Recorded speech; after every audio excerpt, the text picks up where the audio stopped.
உதாரணத்துக்கு நீங்க வந்து உங்களுக்கு பிரதம மந்திரியோ, அதில் முதலமைச்சரோ பார்க்கறதுக்கான ஒரு வாய்ப்பு கிடைக்குது, அப்பாயின்மெண்ட் கிடைக்குது.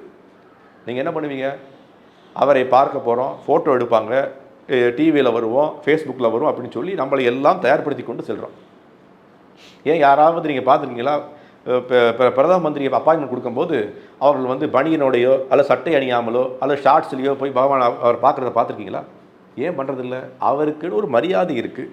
அந்த மரியாதை நிமித்தமாக சில விஷயங்களை செய்ய வேண்டியிருக்கு. யார் அவர்? நம்மை போல ஒரு ஆத்மா. அந்த ஆத்மாவிற்கு ஒரு பவர் இருக்குது. சில காலங்களுக்கு சில இடத்துக்கு, இந்தியான்றது ஒரு சிறிய மாகாணம், அந்த இடத்துக்கு அவர் பிரதம மந்திரியாக இருக்கார்.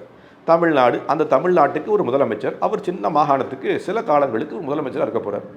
அவருக்கே அவ்வளவு வந்து மரியாதை நிமித்தமாக செய்ய வேண்டியிருக்கு அப்படின்னா, எல்லா பிரபஞ்சங்களுக்கும் தலைவனாகிய, எல்லா பிரபஞ்சங்களுக்கும் நிரந்தர தலைவனாகிய பகவானினுடைய கோயிலுக்கு இருப்பிடத்துக்கு செல்லும் போது மட்டும் ஏன் நம்ம மரியாதை நிமித்தமாக இருப்பதில்லை? இருக்கணும் இல்லையா? அது ஏன் இருப்பதில்லை? ஏன் அந்த கேள்வி ஏன் தோன்றுகின்றது? நமக்கு என்ன தோணுன்னா, அந்த இடத்துக்கு போகிறோம், அவரை சந்திக்க போகிறோம், அவரை விஷயங்களை கேட்க போகிறோம், அவருடைய விஷயங்களில் நம்ம வந்து அவரை எப்படியாவது பார்க்க வேண்டும், அவரிடம் தொடர்பு ஏற்படுத்தி கொள்ள வேண்டும், அவரை எப்படி தரிசிக்கும் போது மரியாதையுடன் செல்ல வேண்டும்ன்ற எண்ணம் முதல்ல நமக்கு வரணும்.